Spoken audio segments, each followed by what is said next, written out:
My name is Charlie Smith. I am 32 years old and I live in Anchorage, Alaska. I work as a logistics coordinator for a regional air freight company. My entire professional life revolves around calculating weight distribution for bush planes navigating the wilderness. If I make a mathematical error on a cargo manifest, a Cessna drops out of the sky. I view the world through the lens of balance. Every action has a counterweight. Every structure has a breaking point. But 3 months ago, I walked into a family courtroom and watched my mother, Brenda, drop to the floor. She did not trip. She fainted.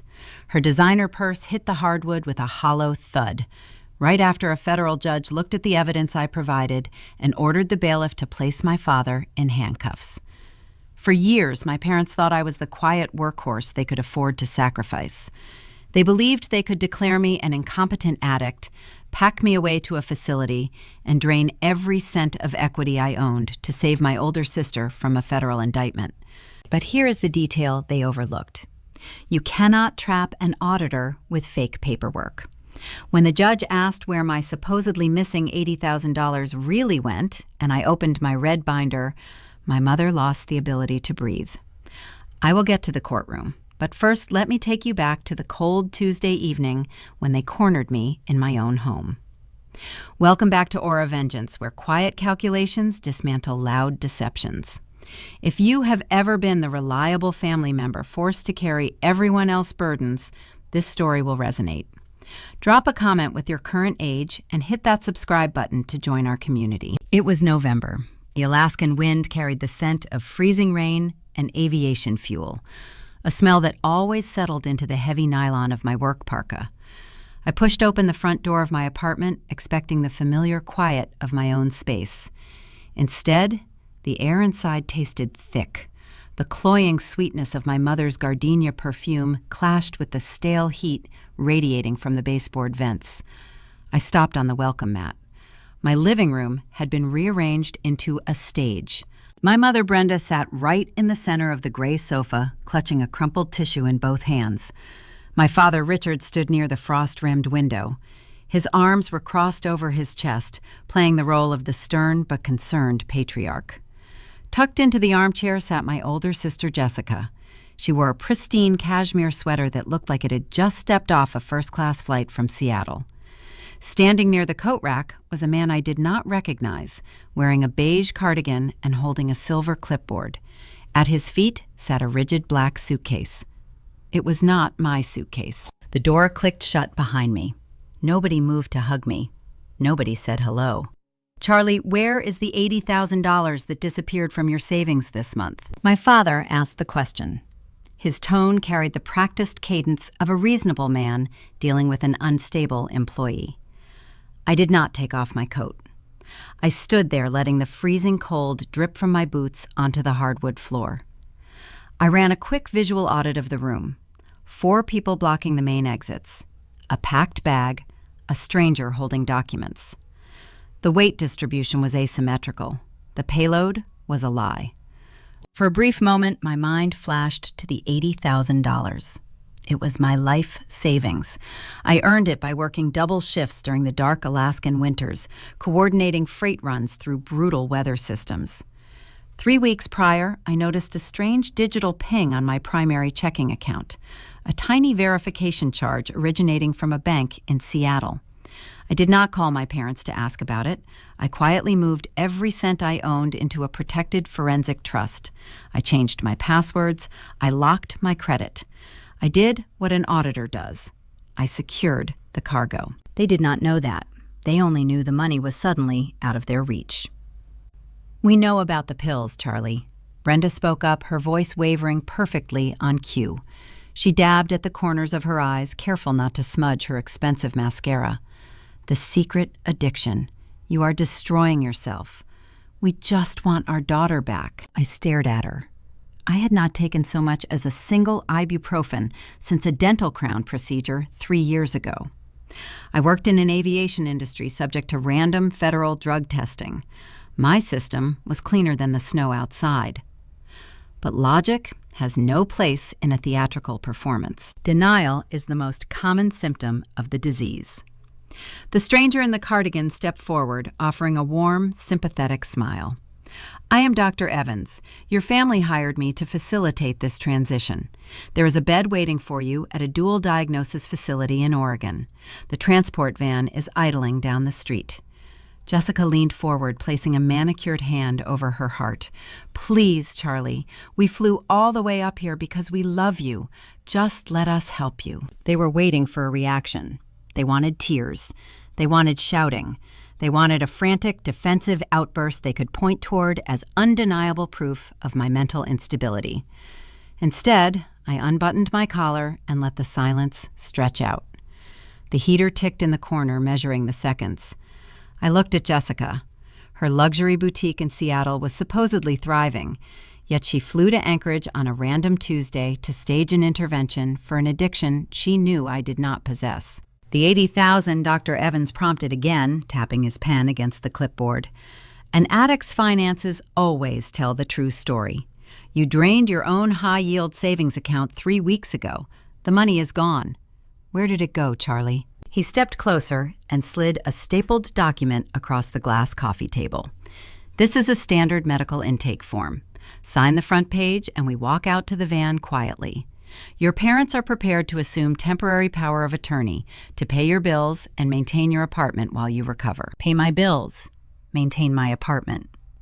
The puzzle pieces began to slide into their designated slots. I did not answer his question about the money. I walked slowly toward the table, keeping my breathing even, and picked up the packet. The top page requested emergency medical authorization to transport me across state lines. I noted the date, the facility header, the blank line meant for my initials. Then, guided by a habit born of auditing thousands of flight logs, I flipped to page 2. My chest tightened, but I kept my facial muscles entirely slack. At the bottom of the second sheet, resting neatly on the authorization line, was my signature.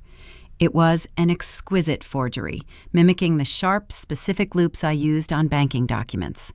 The notary seal beside it carried a date from 2 weeks ago. They did not come to my apartment to secure my consent. They came to stage a crisis. They needed the neighbors to hear me shout. They needed a supposed medical professional to witness my breaking point, so the paperwork they had already falsified would hold up under legal scrutiny. If I reacted with anger, they won. If I threw them out, they would note my erratic behavior in their fake medical file. They thought they had cornered an exhausted logistics coordinator. They did not realize they had cornered someone who spent her entire life studying how structures collapse. I stood, holding the clipboard, letting my eyes trace the deliberate curves of the forged signature on the second page. The ink was a crisp, dark blue. Someone had practiced that signature. They studied canceled checks or old birthday cards mapping the exact angle of how I cross my letters.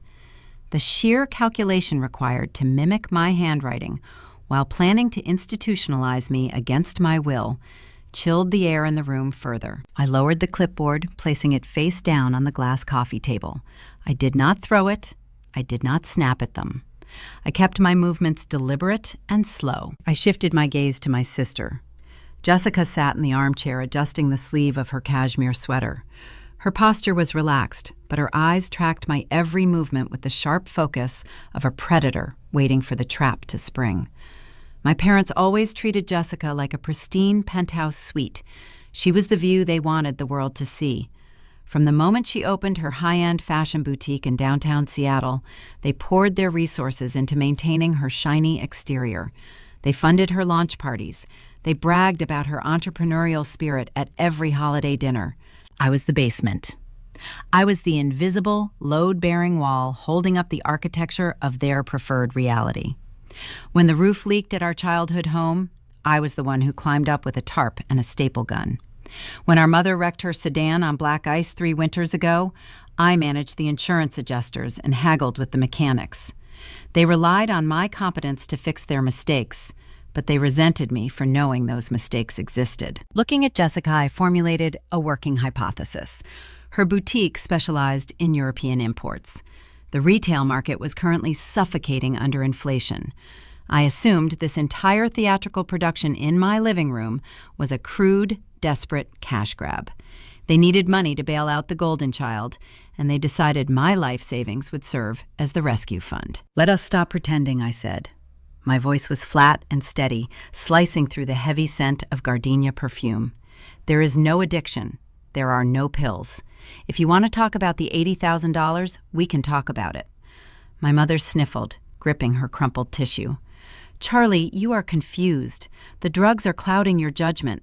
We are trying to save your life." I ignored her and looked directly at my father. Richard stood near the frost-rimmed window, watching me with unblinking focus.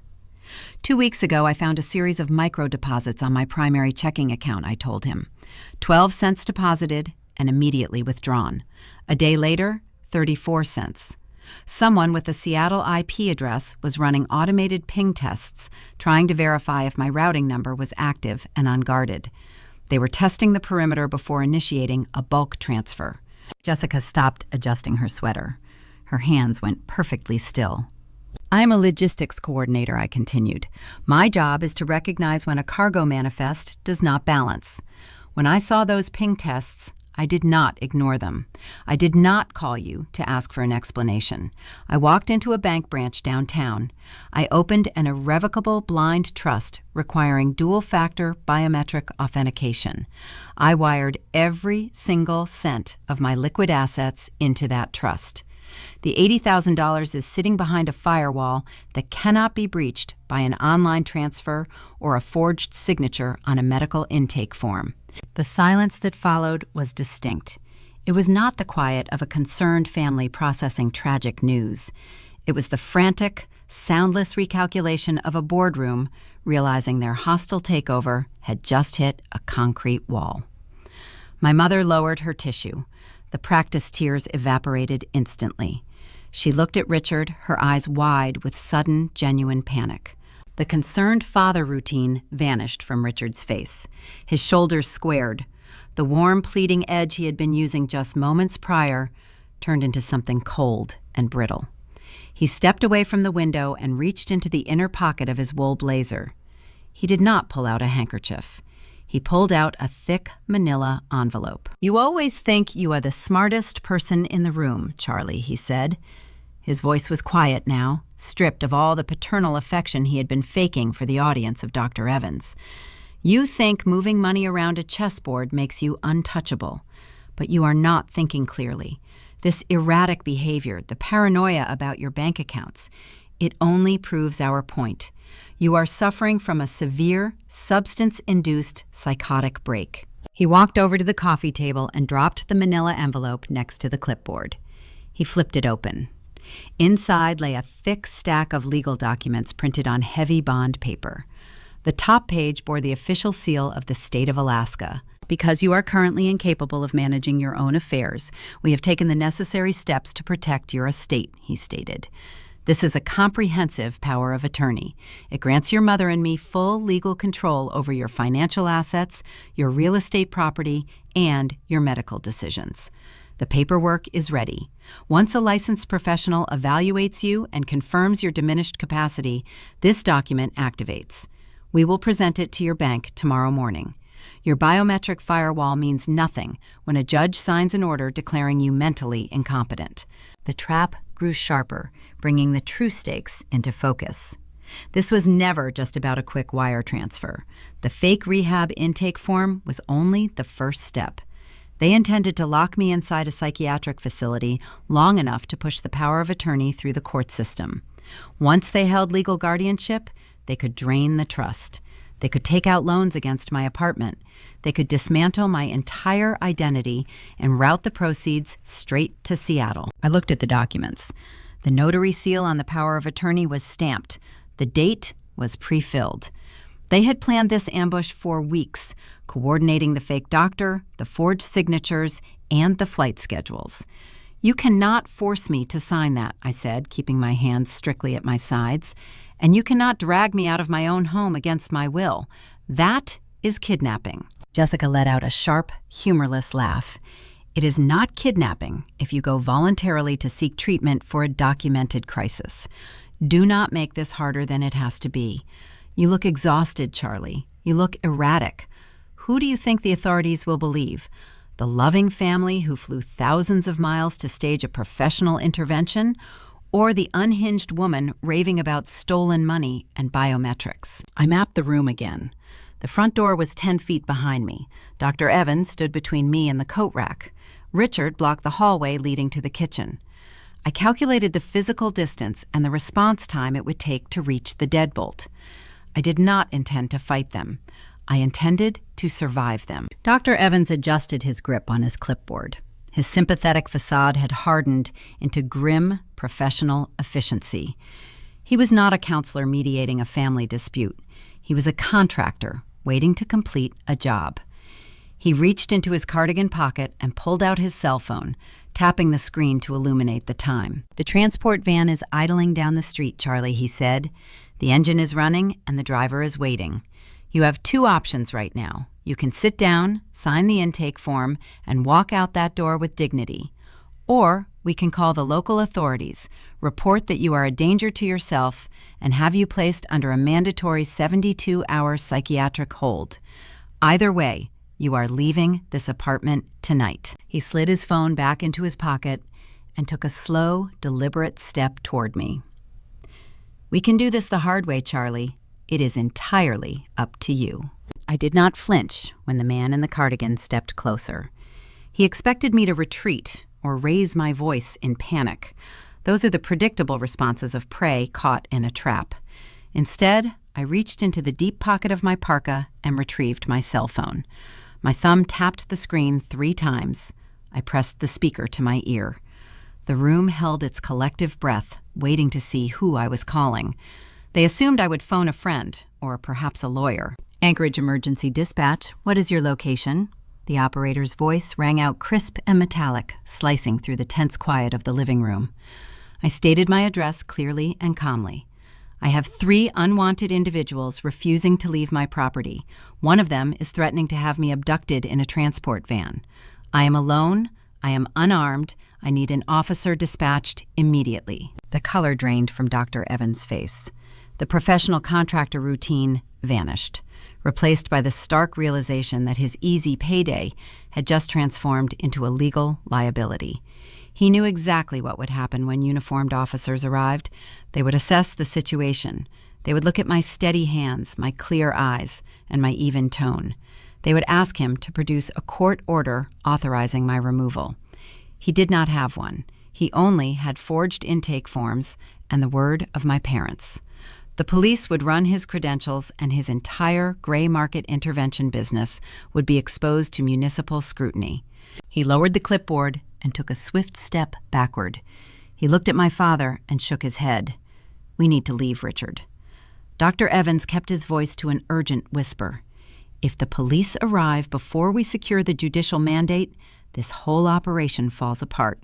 We pull back now and wait for the judge to sign the emergency guardianship tomorrow." My father clenched his jaw. A muscle feathered near his temple. He had built this ambush to force my hand tonight, and my refusal to follow the script infuriated him. He glared at me.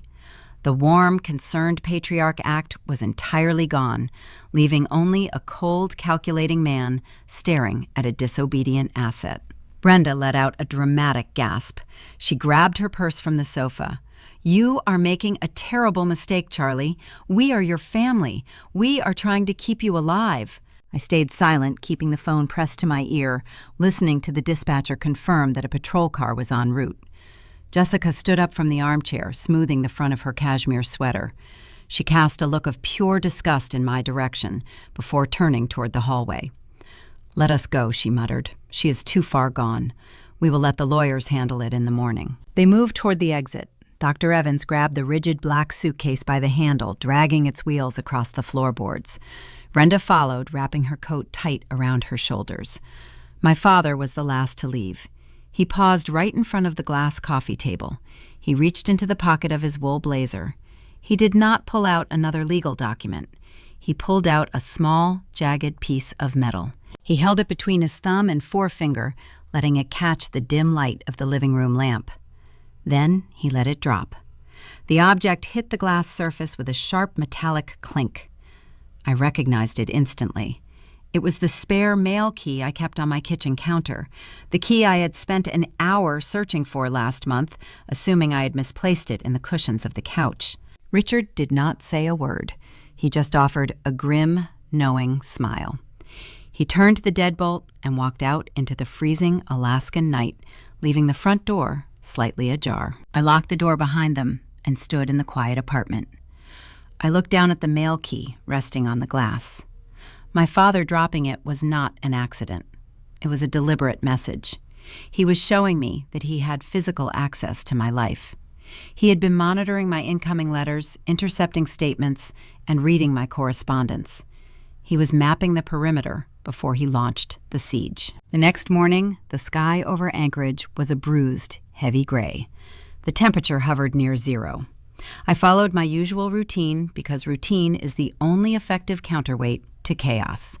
I showered, dressed in my thermal work clothes, and drove to a local coffee shop near the freight hangar. I needed caffeine to process the threat vector my parents had introduced. I pulled up to the drive-through window. The barista, a college student wearing a heavy beanie, handed me a steaming paper cup. I handed over my primary debit card. He swiped the plastic through the terminal. The machine emitted a flat, dull beep. A red light flashed on the display. Declined, the barista said, looking apologetic. Do you want to try another card? I handed him my backup credit card. He inserted the chip. The machine processed for 3 seconds before delivering the same flat beep. Declined. A cold sensation settled in the pit of my stomach. It was much sharper than the winter air blowing through the open truck window. I dug into my glove compartment, retrieved a crumpled $10 bill, and paid for the coffee. I parked my truck in a snow-covered lot down the street and opened my mobile banking application. My login credentials failed. A harsh red error code popped up on the screen, indicating an administrative lockout. I did not go to the hangar. I drove straight to the downtown branch of my financial institution. The heavy glass doors opened at exactly 8 in the morning. I walked to the front desk and asked to speak with a branch manager. A woman named Sarah led me to a cubicle near the back. She typed my social security number into her terminal. I watched her expression shift from standard customer service politeness to uncomfortable sympathy. I am sorry, Miss Smith, she began, her voice carefully modulated. There is a hard freeze on all your active accounts. A family custodial override was initiated late yesterday afternoon. I kept my hands resting flat on her desk. Explain to me how a custodial override is legally possible on the accounts of a 32-year-old employed professional. Sarah looked at her screen, avoiding my gaze. Your father exploited a legacy loophole. When you were 18, he was listed as a custodial guarantor on your original college checking account. You never officially severed that link when you transitioned to an independent tier. Yesterday, his legal representative submitted a preliminary medical hold request to our fraud department. They claimed you are experiencing a severe, substance-induced health crisis and are a danger to your own finances. Pending a formal court hearing, our internal policy mandates a temporary freeze on all linked profiles to prevent asset depletion. They used an outdated administrative tether to cut my fuel lines. They grounded my operational cash. Is the blind trust secure? I asked, focusing on the only variable that mattered. Sarah nodded. The blind trust you established last week is firewalled. It requires your biometric authentication.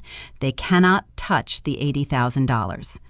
But that is not the only flag on your profile, Charlie. She turned to her printer. The machine hummed, sliding a single sheet of paper into the tray. Sarah picked it up and pushed it across the desk toward me. Because they proved custodial standing and provided a signed power of attorney declaration, they initiated an aggressive credit action against your physical property, she explained.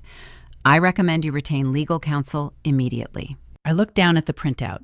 The numbers printed in stark black ink felt like a physical blow to the chest. It was not a checking statement. It was a property lien. My parents had used the forged medical documents and the legacy custodial link to initiate a home equity line of credit against my condominium. The requested amount was $150,000. The bank had already approved the preliminary draw. I scanned the routing details at the bottom of the page. The funds were not being held in escrow. They were not being transferred to an inpatient rehabilitation facility in Oregon to pay for my supposed treatment. The destination routing number pointed directly to a commercial bank in Washington state. The beneficiary was a registered limited liability company based in downtown Seattle. I sat back in my chair, the puzzle locking together with terrifying clarity. They grounded me economically. By freezing my cash, they stripped my ability to hire a defense attorney or pay my daily living expenses. They wanted me destitute, desperate, and compliant. They needed me to surrender to their intervention because it was the only way they could finalize the theft of my home equity. They did not fly to Alaska to save my life. They flew to Alaska to steal my house and funnel the equity into a corporate shell game 3,000 miles away. I thanked the banker, folded the printout, and walked back out into the freezing wind. I climbed into the cab of my truck and locked the doors. I pulled my laptop from my backpack and balanced it on the steering wheel. I connected to a secure cellular hotspot. My parents assumed I would panic. They assumed removing my money would make me helpless. They forgot that a logistics coordinator does not need cash to track a missing payload.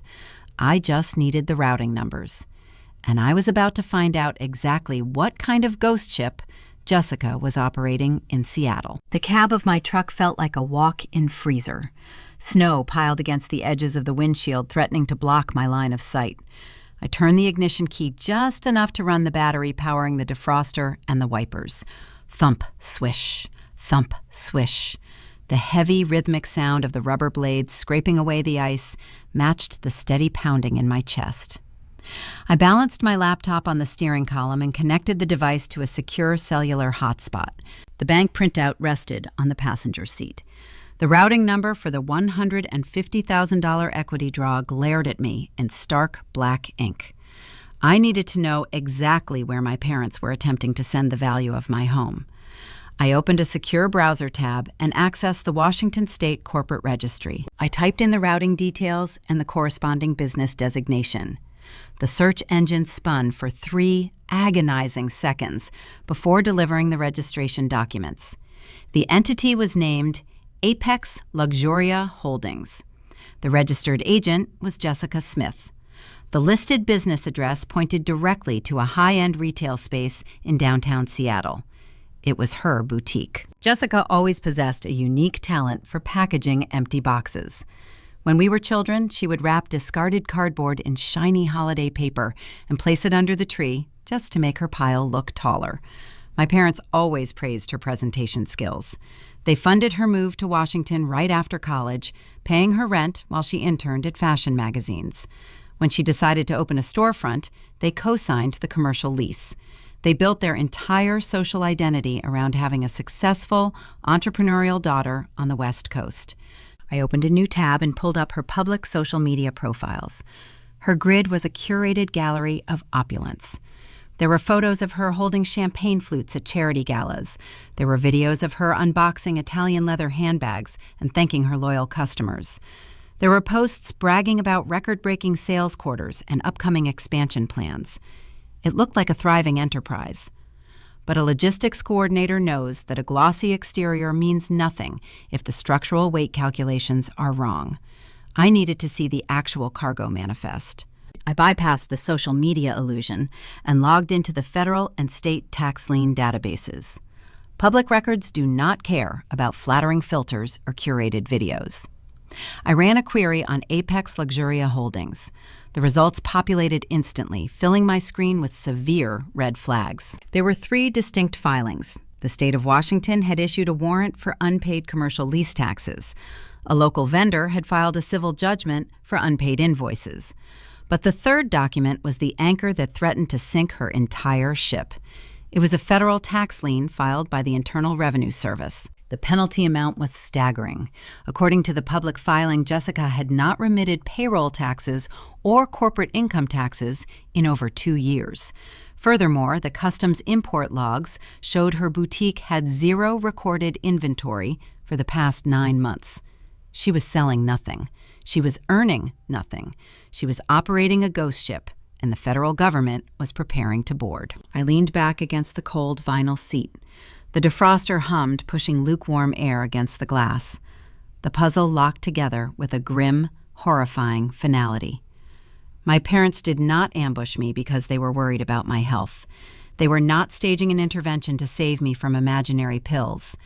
They were staging a rescue operation for Jessica. If the IRS pursued criminal tax evasion charges, Jessica faced federal prison. To stop the investigation, they needed an immediate, substantial injection of cash to satisfy the federal lien. My parents did not have $150,000 in liquid assets sitting in their retirement accounts. But I did. I had a condominium with a pristine equity profile. I had spent 8 years paying down the principal, never missing a payment, building a reliable asset base. But a father cannot just walk into a commercial bank and mortgage his adult daughter's house. He needs a legal mechanism. He needs a power of attorney. And no judge will grant a family custodial override over a competent, employed professional, unless that professional is documented as mentally unfit. Unless that professional is dragged kicking and screaming out of her apartment by a licensed interventionist and locked in a dual diagnosis facility. The rehab narrative was the perfect smokescreen. It provided the legal justification to declare me incompetent. Once I was locked away in a psychiatric ward, they could activate the forged documents, drain the equity out of my property, route the funds to Apex Luxuria Holdings, and pay off the IRS. By the time I managed to prove I was sober and sane, my credit would be destroyed, my home would be mortgaged to the hilt, and Jessica would be safe. I was the designated collateral damage. I stared at the blinking cursor on my laptop screen. The cold logic of their plan was breathtaking. It required a chilling lack of empathy. They looked at my life, my career, my stability, and saw only a spare parts depot for their favored child. They were willing to shatter my reputation and imprison me in a medical facility just to keep Jessica's fabricated reality intact. They calculated that I would absorb the hit because I always absorbed the hit. I was the one who fixed the roof. I was the one who shoveled the snow. I was the shock absorber for the family chassis. They assumed I would take this impact, too. I closed the laptop. The battery was draining fast in the sub-zero temperatures. I needed to move. Without access to my primary bank funds, I had to rely on my emergency reserves. I kept a fireproof lockbox bolted to the floor of my bedroom closet, containing a few $1,000s in cash for earthquake emergencies. I needed that cash to hire a defense attorney to block the upcoming guardianship hearing. I reached for the gear shift to put the truck in drive. Before my hand touched the cold plastic, my cell phone vibrated in the cup holder. The screen illuminated the dim cab.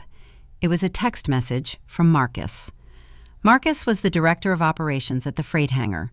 He was a veteran bush pilot who survived 3 decades of Alaskan storms by trusting his instruments and firing anyone who brought drama onto his tarmac. He did not send casual text messages. If Marcus was texting me during the morning shift, a critical engine failure had occurred. I picked up the phone and opened the message. The words were brief and sharp. "Charlie, get to the hangar right now. Your mother is sitting in the Human Resources office crying. She brought a folder full of medical records, and she is telling the corporate director you are a severe liability to the company." My lungs tightened. The siege was not confined to my bank accounts. My parents realized I had escaped the physical ambush at the apartment, and they knew I would try to fight the financial freeze. So they were expanding the attack vector. They were targeting my professional credibility. If I lost my job, I lost my health insurance, my remaining income stream, and my standing in the community. I would be left with nothing but their forged narrative. I shifted the truck into drive and pressed my foot hard on the accelerator, steering the vehicle toward the airfield. I parked my truck in the employee lot outside the main logistics hangar. The snow was falling harder now, obscuring the tail fins of the parked cargo planes. I walked through the side entrance, my heavy boots leaving wet tracks on the concrete floor. The usual morning symphony of the airfield surrounded me. Mechanics shouted over the roar of a testing engine. Forklifts beeped, backing out of loading bays. The smell of grease and cold metal hung thick in the air. This was my sanctuary. This was an environment where problems were solved with wrenches and mathematical precision. But as I approached the administrative corridor, the familiar operational hum gave way to a sound that did not belong. I heard weeping. It was loud, performative, and designed to draw an audience. I turned the corner and saw the spectacle. The glass walls of the Human Resources office offered a clear view of the interior. My mother, Brenda, sat in a rolling chair facing the HR director, a woman named Diane, who looked deeply uncomfortable. Several junior dispatchers had stopped in the hallway, holding clipboards, pretending to check inventory while watching the drama unfold. Brenda was clutching a thick manila folder to her chest, her shoulders shaking with orchestrated grief. She was playing the heartbroken mother perfectly, sacrificing her dignity to save her supposedly troubled child. I pushed the glass door open and walked inside. The weeping stopped instantly. Brenda looked up, her eyes darting toward the folder in her lap. Diane stood up from her desk, smoothing her blazer. "Charlie," Diane said, her voice tight with professional caution, "I was just about to call you. Your mother came in requesting an emergency meeting. She has raised some very serious concerns regarding your current fitness for duty." I kept my posture rigid. I did not look at my mother. I addressed the HR director directly. "Whatever my mother is telling you, Diane, it is a fabricated domestic issue. It has no bearing on my employment or my daily operations." Brenda let out a sharp, dramatic sob. "Please, Charlie, do not lie to them. They need to know the truth before someone gets hurt. You are calculating load weights for aircraft. A single mistake fueled by your addiction could kill a pilot." She played her highest card. In the aviation logistics industry, safety is the only currency that matters. An accusation of substance abuse cannot be ignored. It must be investigated thoroughly. She knew the corporate protocols. She knew the company would prioritize liability over my stellar employment record. She placed the manila folder on Diane's desk and slid it forward. "These are her clinical files, Diane. You can see the progression of the opioid dependency. We are trying to get her into a secure facility today, but she keeps running. I had to warn you." I stepped toward the desk. My hands stayed at my sides. I did not attempt to grab the folder. If I fought her for the documents, it would only reinforce her narrative of erratic behavior. At that exact moment, the heavy wooden door connecting the HR office to the executive suite swung open. Marcus, the director of operations, stepped into the room. He wore his usual faded leather flight jacket and carried a battered silver thermos. He looked at my mother, then at Diane, and finally at me. He did not say a word. He walked over to the desk, picked up the manila folder, and gestured with his chin toward his private office. "Charlie, inside," he ordered. "Diane, you too. Mrs. Smith, you will wait right here." Brenda opened her mouth to protest, but Marcus leveled a stare at her that had silenced panicked pilots in mid-air emergencies. She sank back into the rolling chair. I followed Marcus into his office. The walls were lined with framed topographical maps and framed photographs of vintage aircraft. It was a space built on facts and altitude metrics. He sat down behind his heavy oak desk, dropped his thermos onto the blotter, and opened the folder. Diane stood awkwardly near the door. I remained standing in front of the desk. Marcus did not fire me immediately. He spent 2 full minutes reading the documents in silence. His brow furrowed. He flipped a page cross-referencing a date. Then he closed the folder and looked up at me. "Your mother claims you have a documented history of severe opioid abuse." Marcus stated, his voice gravelly. "She provided intake forms signed by a Dr. Evans. She also provided a transcript of a clinical therapy session from 3 years ago, where you supposedly confessed to stealing prescription medication to cope with depression. 3 years ago." The timeline clicked into place, bringing a wave of cold nausea. 3 years ago, a veteran pilot named Thomas crashed his Cessna during a freak whiteout over the Brooks Range. Thomas had taught me how to read my first manifest. The loss devastated the entire hangar. At the insistence of the company, I attended exactly 4 grief counseling sessions with an independent therapist to process the trauma. Those sessions were confidential. I leaned forward, placing my palms on the edge of his oak desk. Marcus, I do not use opioids. I have never used opioids. 3 years ago, I went to the mandatory grief counseling after Thomas died. I talked about insomnia. I talked about feeling helpless when the weather turns. That is all. Marcus tapped the folder. The transcript in here details a severe chemical dependency. It outlines a strategy for acquiring illicit narcotics. It paints a picture of a logistics coordinator on the verge of a catastrophic operational failure. They bought my confidential medical records. They gained access to the therapist's files, perhaps using the legacy custodial loophole, or perhaps through outright bribery. Once they had the genuine documents, they altered the text. They kept the dates, the letterhead, and the formatting intact, but they erased my grief and replaced it with a fabricated addiction. They weaponized my only professional vulnerability to build a paper trail that a family court judge would accept without question. I looked Marcus in the eye. It is a forged document, Marcus. They altered the transcript. My parents are attempting to seize my home equity to bail my sister out of federal tax evasion charges in Seattle. They need me declared incompetent to activate a power of attorney. This is a siege. Marcus studied my face. He had known me for 8 years. He had watched me calculate weight distributions during blizzards with flawless precision. He knew my hands never shook. He knew my math never failed. He reached out and pushed the folder to the edge of the desk. "I believe you, Charlie," he said quietly. "I know a shakedown when I see one. You do not miss details and you do not cut corners. I trust your operational integrity." A small breath of relief escaped my lungs. But Diane stepped forward, clearing her throat. "Marcus, we cannot ignore this," Diane said, her tone apologetic but firm. "Corporate policy is absolute regarding substance abuse allegations, especially when documentation is presented on the premises.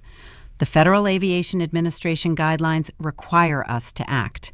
We cannot allow her to touch a cargo manifest until this is resolved." Marcus let out a heavy sigh and picked up his thermos. "She is right, Charlie. My hands are tied by the compliance manual. I cannot let you back on the floor." Diane looked at her clipboard. "You are officially suspended with pay, pending an investigation. You must submit to an immediate mandatory drug test at our partnered clinic downtown. If the test comes back clean, we can begin the reinstatement process. But until the medical review board clears these documents, you are grounded. You have to hand over your facility badge and your security keys." I reached into my pocket and pulled out my heavy ring of keys, along with my plastic identification badge. I set them down on the oak desk next to the forged folder. The metallic clink echoed in the quiet office. My parents' strategy was executing flawlessly. They used a fake medical crisis to freeze my bank accounts. Now they used forged clinical transcripts to sever my employment and destroy my professional credibility. If I tried to hire a lawyer, they would point to my suspension as proof of my instability. I was cut off from my income, my reputation, and my operational base. I was stranded on the tarmac while they prepared to hijack my life. "I need to get that drug test done today," I told Diane, keeping my voice void of any emotion. "Give me the clinic authorization paperwork." Diane handed me a sealed envelope. As I turned to leave, Marcus spoke up. "Charlie," he said, his voice cutting through the tension, "run your numbers, check your blind spots, do whatever you have to do to fix the weight distribution. When your cargo is secure, your job will be waiting for you." I nodded once and walked out of the executive suite. I passed my mother in the HR office without breaking my stride. I pushed through the glass doors, leaving the safety of the hangar behind. I stepped out into the freezing snow, knowing I had to fight a war without any of my usual tools. The drive back to my apartment required every ounce of focus I possessed. The snow was coming down in thick, blinding sheets, turning the Anchorage roads into a treacherous white blur. I kept both hands gripped tight on the steering wheel, guiding the truck through the storm. My operational base at the hangar was gone. My primary cash reserves were frozen. My parents had effectively stripped me of my armor, leaving me exposed to the harsh elements of their fabricated reality. I parked the truck and walked up the exterior stairs to my unit. The wind bit through my layers, but the cold inside my chest felt much sharper. I locked the deadbolt behind me and bypassed the living room entirely. I walked straight into my bedroom and knelt on the floor of my closet. I pushed aside a row of heavy winter boots, exposing a square patch of reinforced floorboard. Beneath that board sat a fireproof steel lockbox bolted directly into the joists. I spun the heavy metal dial, entering a sequence of numbers known only to me. The internal tumblers clicked into place with a satisfying mechanical clank. I lifted the lid. Inside lay several stacks of $100 bills wrapped in tight rubber bands. Living in Alaska teaches you to prepare for systemic grid failures. Earthquakes and blizzards can sever digital payment networks for weeks. I kept enough physical currency on hand to survive a long, dark winter. I did not realize I would need it to survive my own family. I pulled out 3 stacks of bills, placed them in a secure envelope, and brought my laptop to the kitchen counter. I needed professional reinforcement.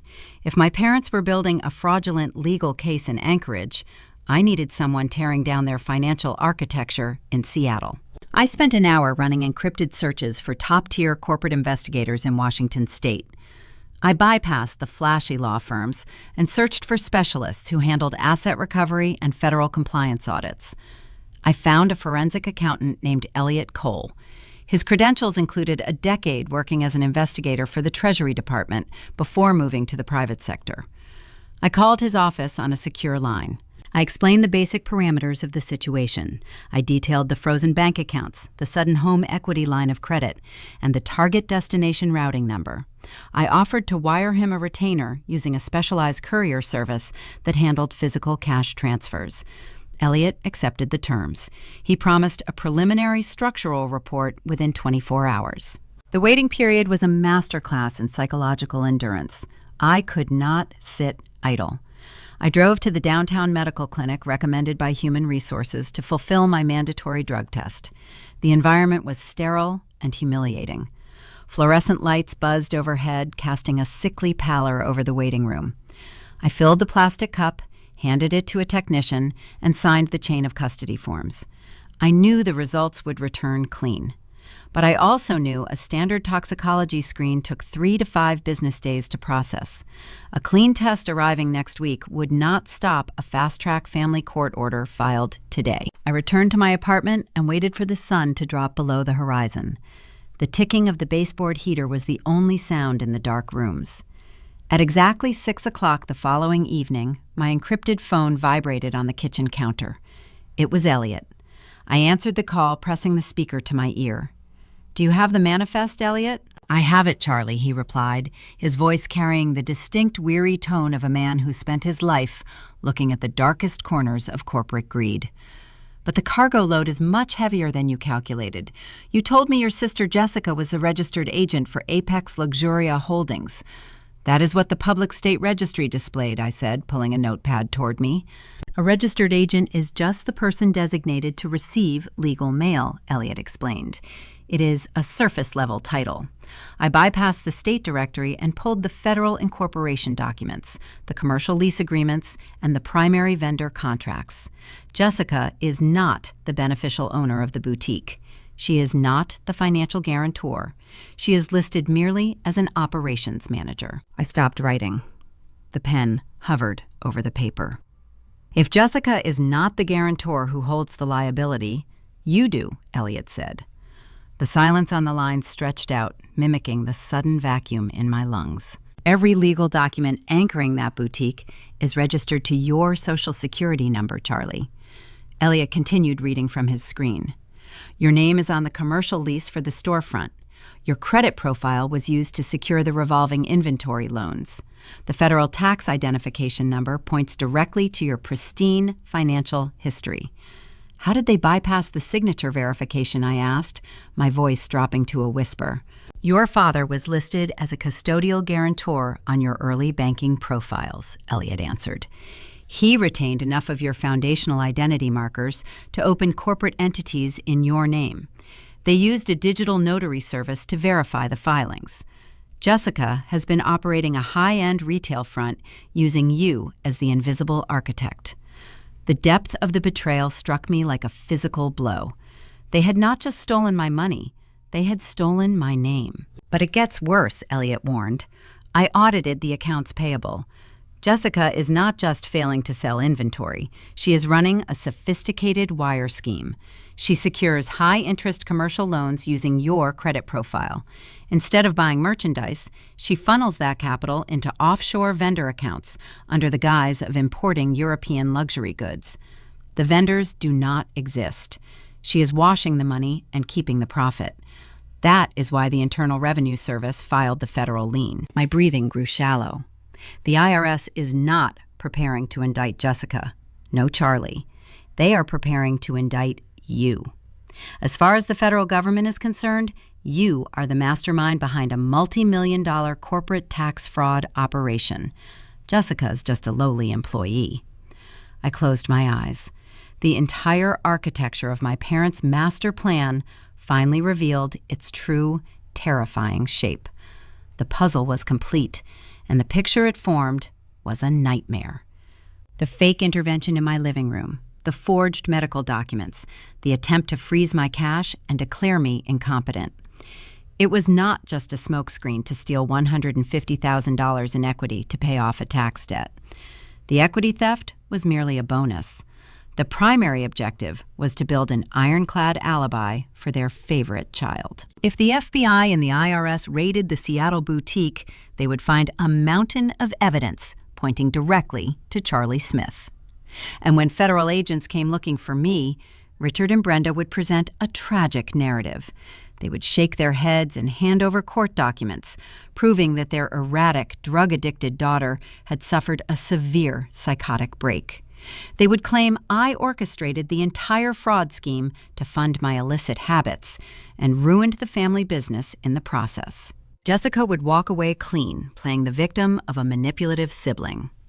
My parents would keep the stolen equity, and I would be locked inside a psychiatric ward, legally stripped of my ability to defend myself, or I would be transferred directly to a federal penitentiary. They were not just draining my assets.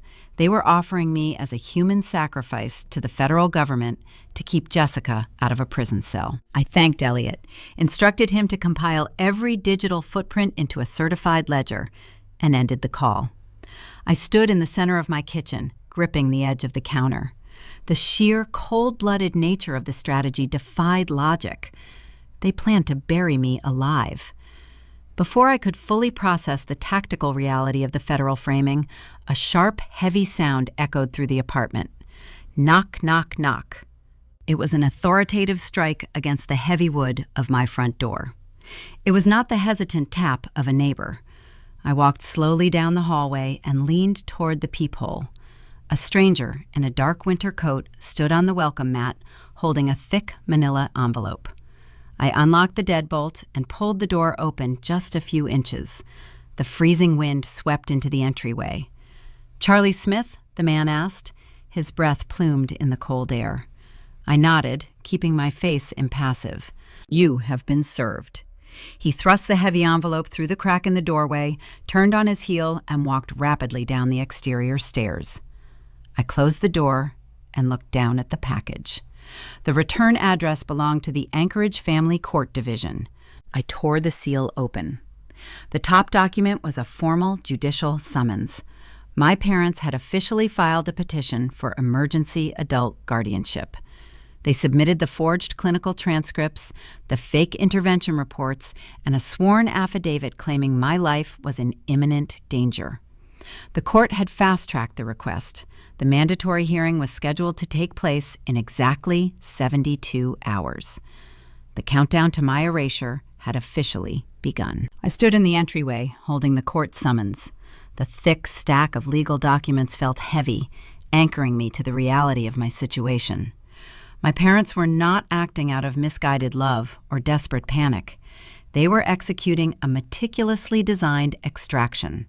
They needed a sacrificial lamb to satisfy the federal authorities, and they had spent years grooming me for the slaughter. I did not cry. Crying is a biological response to emotional pain, and I no longer felt any emotional connection to the people who shared my genetic code. I felt only the cold, sharp focus of a logistics coordinator preparing to audit a catastrophic structural failure. I carried the manila envelope into the kitchen and dropped it onto the counter right next to the spare metal mailbox key my father had so deliberately left behind. I stared at that small, jagged piece of brass. The key was a crucial variable in their equation. For a federal tax lien to escalate to the level of property seizures and criminal indictments, the Internal Revenue Service must send a series of escalating warning letters to the registered agent. Because my Social Security number anchored the fraudulent Seattle boutique, those warning letters would have been mailed directly to my primary residence in Anchorage. I never saw a single piece of federal correspondence. The timeline clicked into terrifying focus. My father had stolen the spare key over a month ago. He had been checking my physical mail, intercepting the government notices, and destroying the evidence before I returned home from my shifts at the hangar. He controlled my incoming data stream, ensuring I remained blind to the federal noose tightening around my neck until he was ready to spring the trap. They needed the element of surprise to force me into the psychiatric facility. The realization that they had monitored my daily movements, violating the sanctuary of my home, triggered a surge of cold adrenaline. I needed to shift from a defensive posture to an offensive strategy. I picked up my laptop and carried it to the dining table. I had 72 hours until the emergency guardianship hearing. I knew my mandatory drug test would return clean, but a clean toxicology screen is merely a single data point. In a family courtroom, a clean drug test does not instantly negate a stack of forged clinical transcripts, a sworn affidavit from a supposedly licensed interventionist, and the tearful testimony of a concerned mother. The judge would look at the conflicting evidence and likely order a prolonged psychiatric evaluation, resulting in a temporary guardianship mandate. A temporary mandate was all my parents needed to authorize the equity draw and finalize the framing. I could not win a subjective battle of emotions in a family court. I needed objective, irrefutable leverage.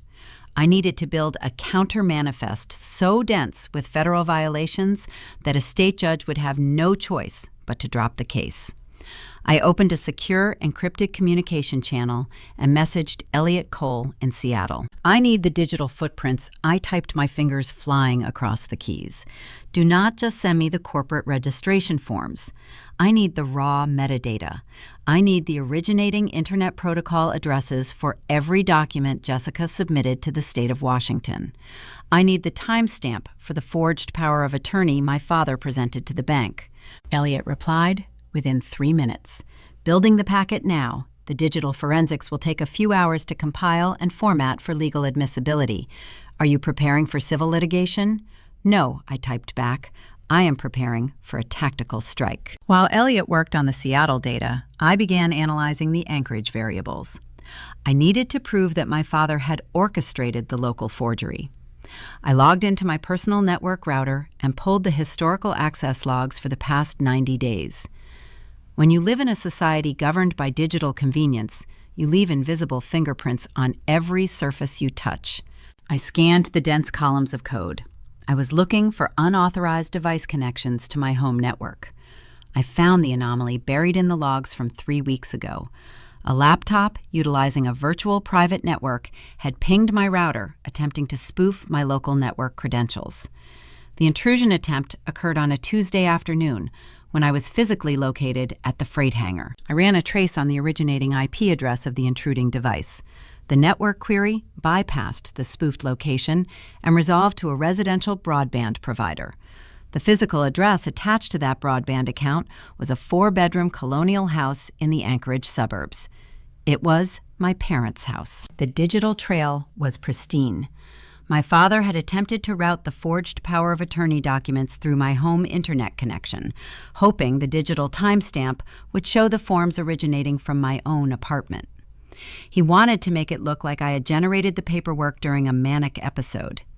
He failed to realize my router was configured to reject unrecognized MAC addresses, forcing him to finalize the forgery from his own home office. He left his digital signature right next to my forged physical signature. At 2 a.m, my encrypted inbox chimed. Elliot had delivered the Seattle packet. I opened the compressed file and began sorting the data. The counter manifest was coming together with beautiful symmetry. Elliot had traced the IP addresses used to file the fraudulent federal tax returns for Apex Luxuria Holdings.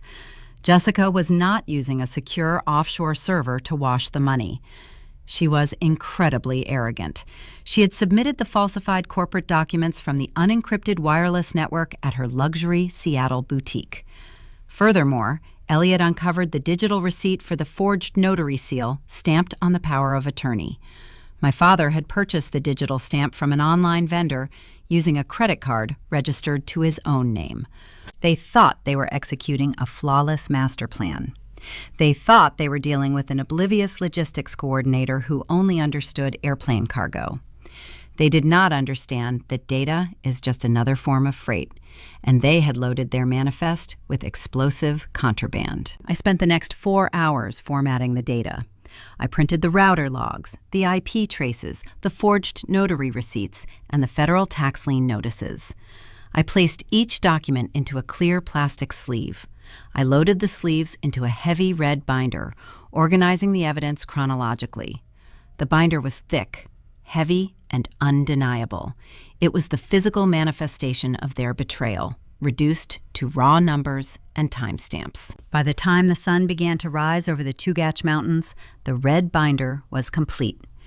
I closed the cover and rested my hand flat against the smooth plastic. The architecture of their destruction was fully assembled. I walked into the kitchen to brew a pot of coffee. My phone buzzed on the counter. I expected another message from Elliot, but the notification originated from a local social media application. A former high school classmate had sent me a direct message containing a single video link and a question mark. I clicked the link. The video loaded instantly. It was Jessica. She was sitting in the immaculate living room of her Seattle penthouse. The lighting was soft and cinematic. She was wearing a simple gray sweater, her hair pulled back into a messy bun. She looked directly into the camera, her eyes swimming with unshed tears. "It is incredibly difficult to talk about this," she began, her voice trembling with practiced vulnerability. "But loving an addict means you have to be brave enough to shine a light into the darkness. My sister is fighting a terrible battle. We are trying to save her, but the disease makes people do horrific things. Please keep our family in your prayers as we navigate this crisis." The video had already amassed thousands of views. My sister was not just framing me for federal crimes. She was crowdsourcing my public execution. She was weaponizing sympathy, turning her followers and our extended relatives into a digital lynch mob. She was building the narrative framework so that when my life inevitably collapsed, the public would cheer for my parents' bravery. The phone buzzed again. Then again. A cascade of text messages began flooding my inbox from aunts, cousins, and family friends who had seen the video. The messages were vicious, accusing me of destroying my parents' retirement and breaking Jessica's heart.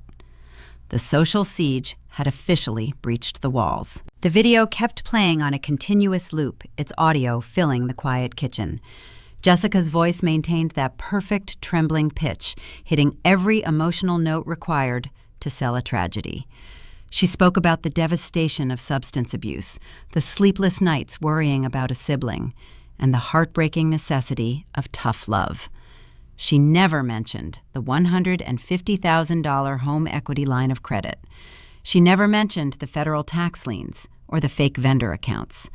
She crafted a pristine narrative, isolating me as the villain and herself as the long-suffering martyr. I set the phone face down on the granite counter, muting the sound. The screen continued to glow, pulsing with incoming notifications. My extended family was mobilizing. Aunt Carol sent a blistering paragraph calling me a selfish monster for putting my mother through such agony. Cousin David left a voicemail demanding I surrender to the treatment facility before I bankrupted the entire family. They consumed the narrative without question. My parents had spent 3 decades conditioning our relatives to view Jessica as the fragile, successful prodigy, and me as the utilitarian background character. When the background character suddenly malfunctions, the audience naturally sides with the star. The social isolation was a calculated tactic, designed to sever any emotional or financial support I might solicit from our shared network. I picked up the red binder holding the weight of the digital evidence against my chest. Social media theatrics hold no jurisdiction in a courtroom. I needed to translate my raw data into a legally admissible defense. I used a portion of my emergency cash reserves to secure a consultation with a senior defense attorney named Harrison Vance. His office was located in a brutalist concrete building near the municipal courthouse. The interior was stripped of any comforting aesthetics. Dark mahogany paneling lined the walls, and a massive antique grandfather clock dominated the corner of the room. The pendulum swung back and forth, emitting a harsh, rhythmic tick that commanded the silence. I sat across from Vance's heavy desk and slid the red binder toward him. I did not offer a tearful preamble. I provided a concise chronological summary of the ambush, the frozen accounts, the forged documents, and the federal wire fraud scheme currently operating under my name in Seattle. Vance listened without interrupting. He opened the binder and reviewed the digital footprints, the IP traces, and the fabricated clinical transcripts. His expression remained entirely neutral, the look of a man who evaluated disasters for a living. After 15 minutes, he closed the binder and steepled his fingers. "The digital forensics you compiled are impressive, Charlie," he began, his voice a low, resonant baritone. "The IP tracking, indicating your father forged the notary seal, is a solid piece of defensive leverage. However, you are fundamentally miscalculating the battleground. You are preparing for a federal criminal trial. You are currently scheduled for an emergency family court guardianship hearing." He tapped the cover of the binder. "Family court judges are not forensic accountants. They are overwhelmed municipal administrators dealing with volatile domestic crises.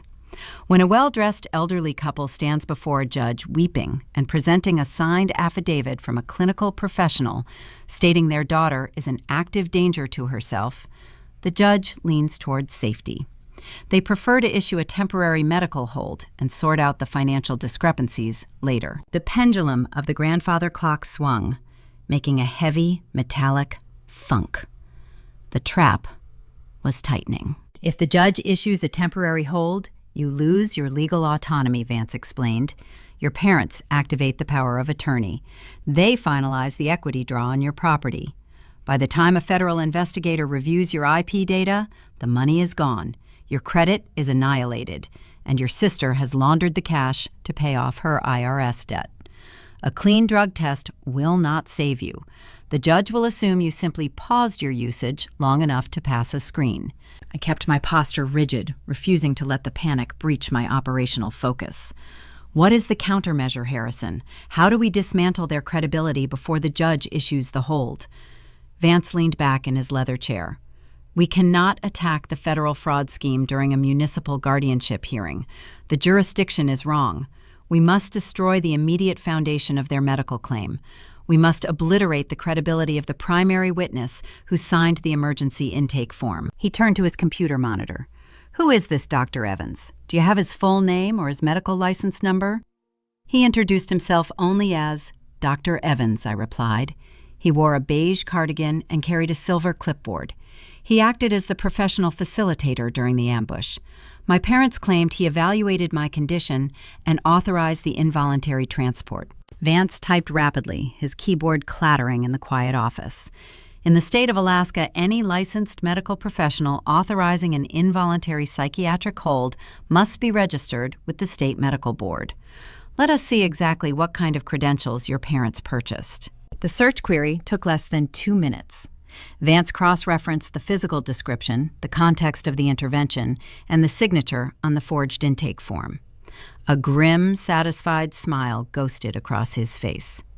"Your parents made a critical logistical error, Charlie," he said, turning the monitor so I could view the screen. "They did not hire a doctor. They hired an actor." I looked at the web page displayed on the monitor. It was a flashy commercial site advertising holistic life coaching and alternative wellness interventions. The photograph on the landing page featured the man in the beige cardigan, smiling warmly. His name was listed as Julian Evans. He holds no medical degree.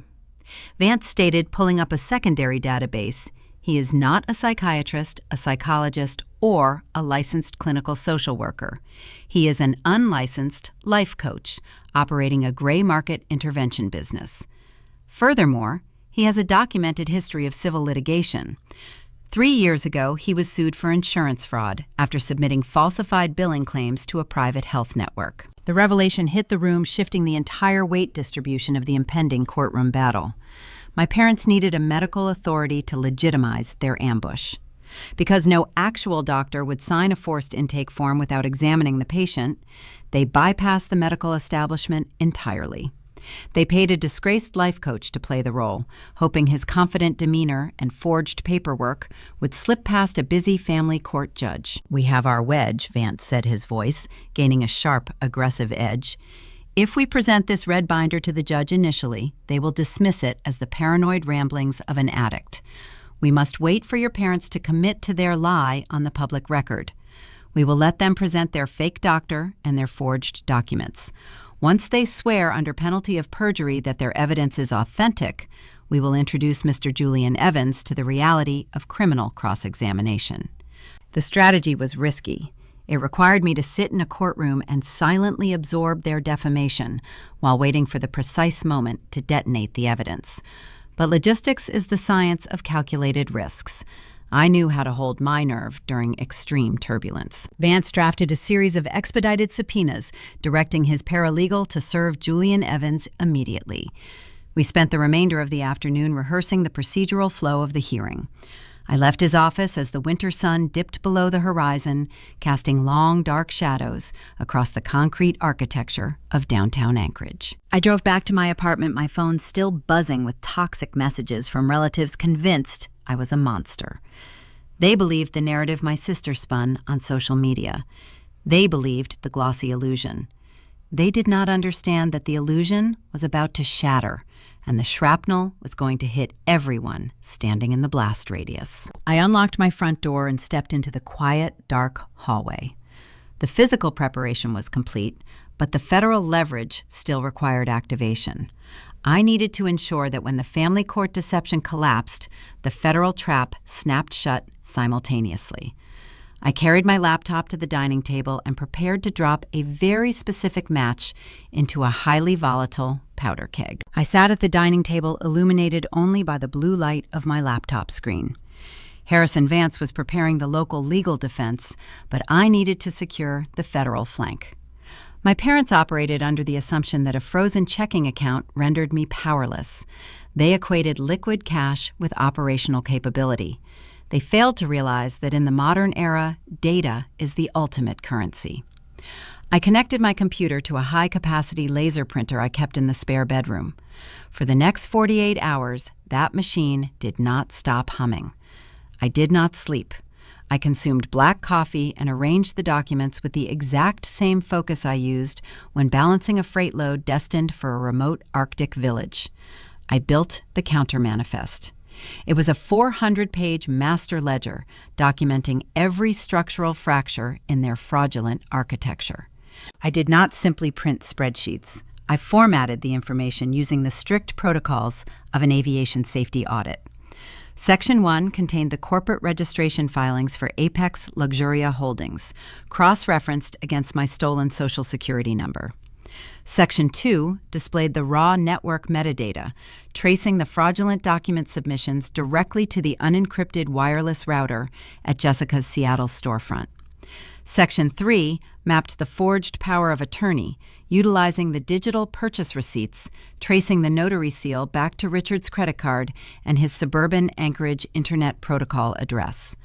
I slid each printed page into a heavy-duty transparent sleeve, snapping them into 3 thick red binders. The smell of warm toner and synthetic plastic filled the apartment, replacing the lingering scent of my mother's perfume from the night of the ambush. The physical binders were destined for the family court judge, but the digital equivalents required a different destination. I opened a secure browser window and navigated to the official reporting portals for the Internal Revenue Service Criminal Investigation Division and the Federal Bureau of Investigation Cybercrimes Unit. Filing a federal whistleblower report is a precise, mechanical process. The forms demanded categorical precision. You do not write emotional paragraphs about family betrayal. You input dates, dollar amounts, routing numbers, and definitive proof of wire fraud. I answered every prompt with numerical facts. I uploaded the digital network logs. I attached the forged commercial lease agreements. I provided the offshore vendor coordinates Jessica used to wash the borrowed capital under the guise of importing European fashion goods. When you initiate an avalanche, you do not stand on the mountain and shout. You place a targeted explosive charge near a structural fault line and let gravity do the work. Pressing the submit button on those federal forms was my explosive charge.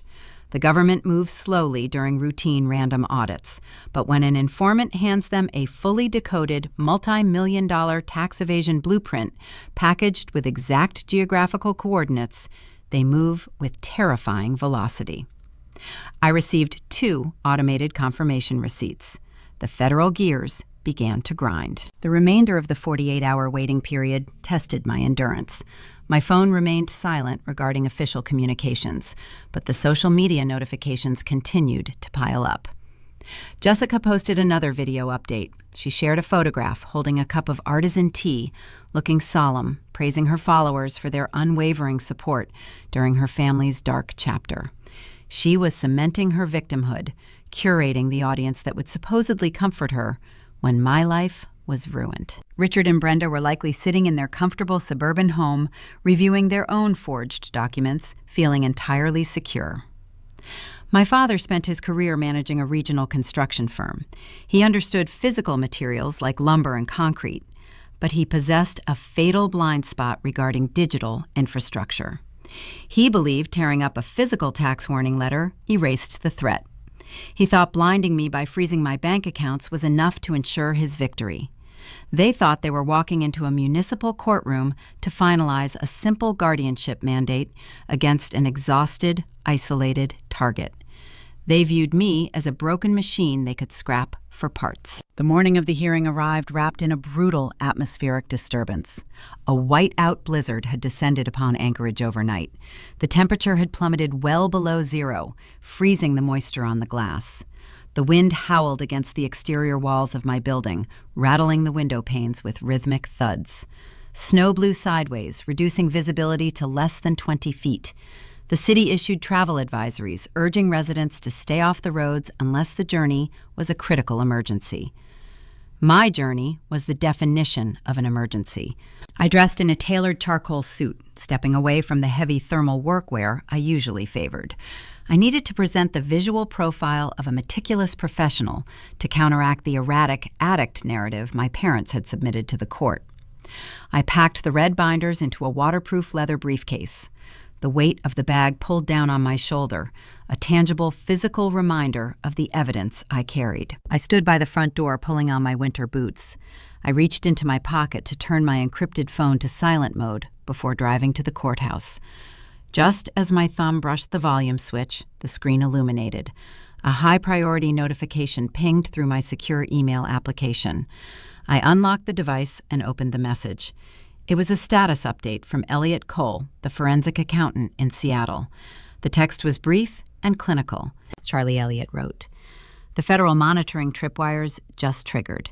At 0800 hours Pacific Standard Time, the Internal Revenue Service executed a summary freeze on all commercial accounts linked to Apex Luxuria Holdings.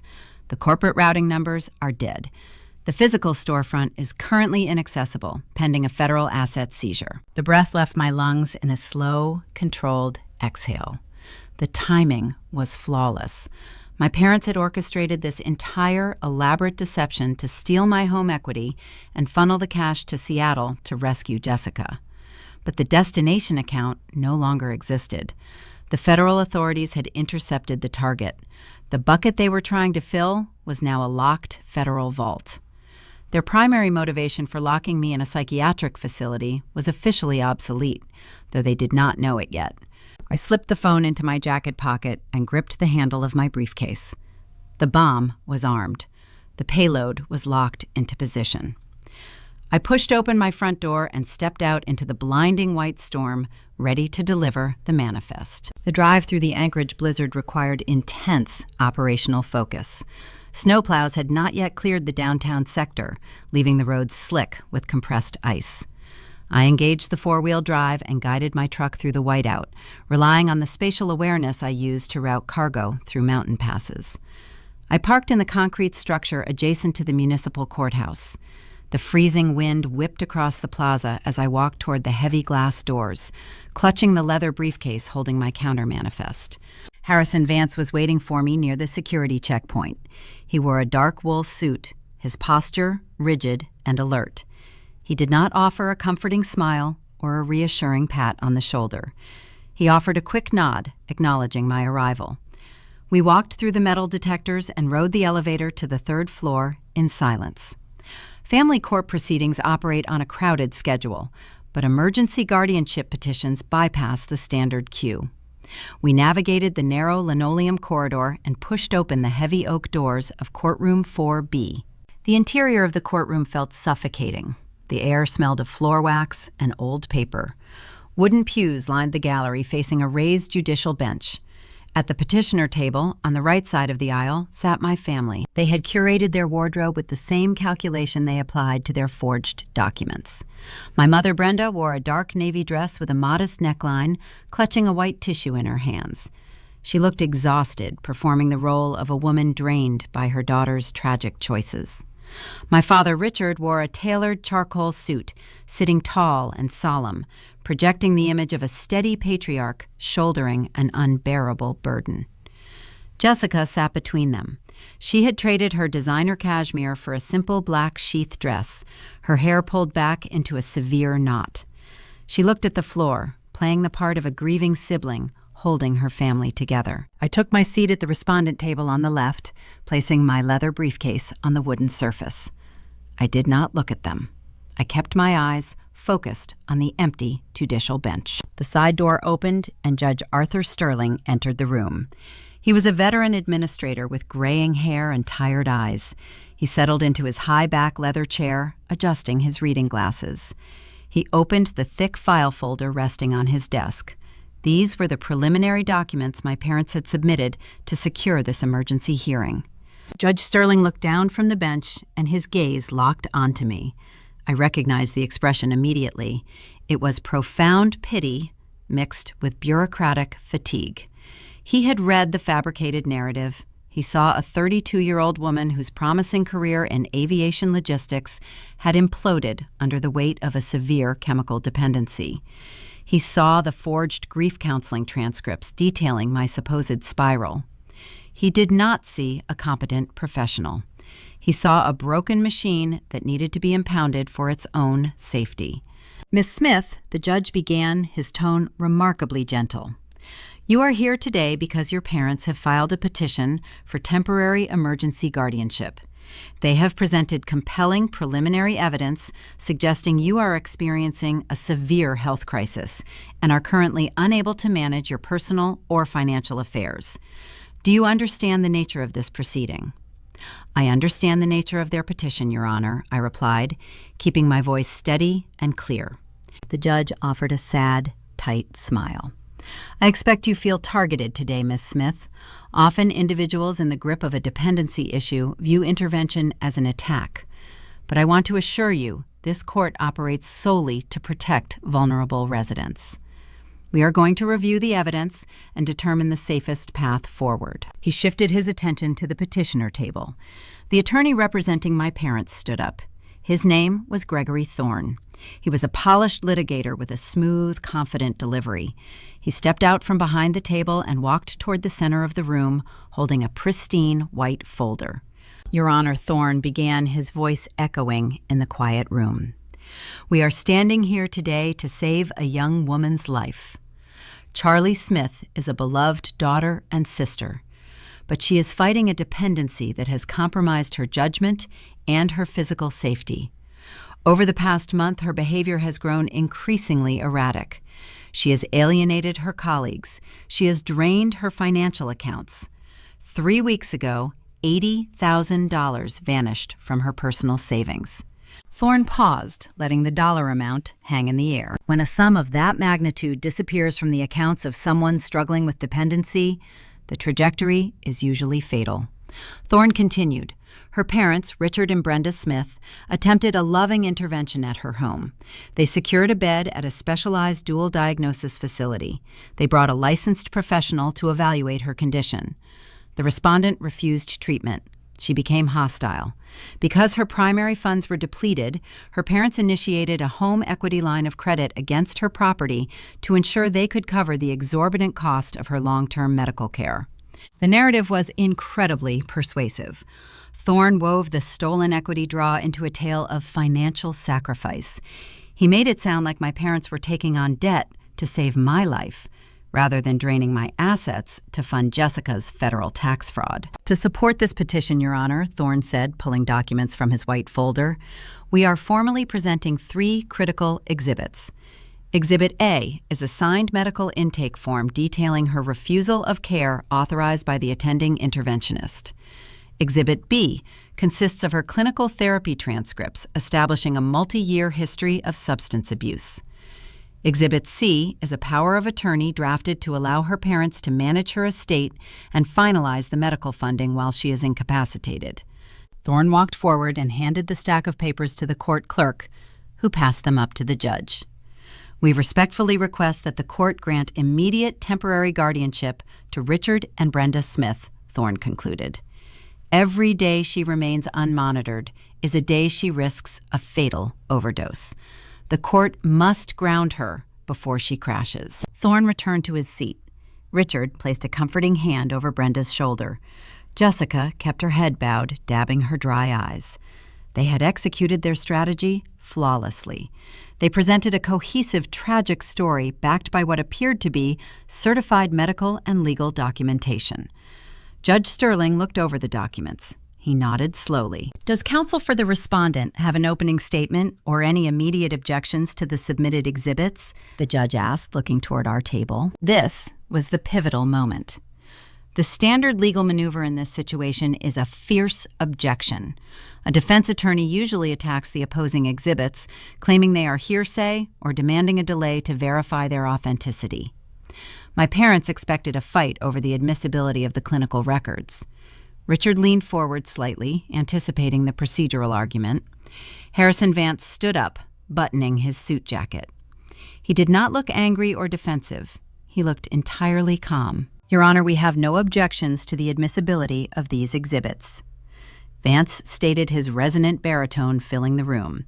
In fact, we believe these specific documents are the absolute foundation of this entire proceeding. A ripple of confusion passed through the petitioner table. Thorne frowned, shooting a sideways glance at Richard. Vance stepped out from behind our table and approached the center aisle. We stipulate that the medical intake form, the clinical transcripts, and the power of attorney are the defining materials in this matter. However, given the gravity of stripping my client of her legal autonomy, we request one minor procedural formality before we address the claims. What formality, Mr. Vance? The judge asked, looking curious.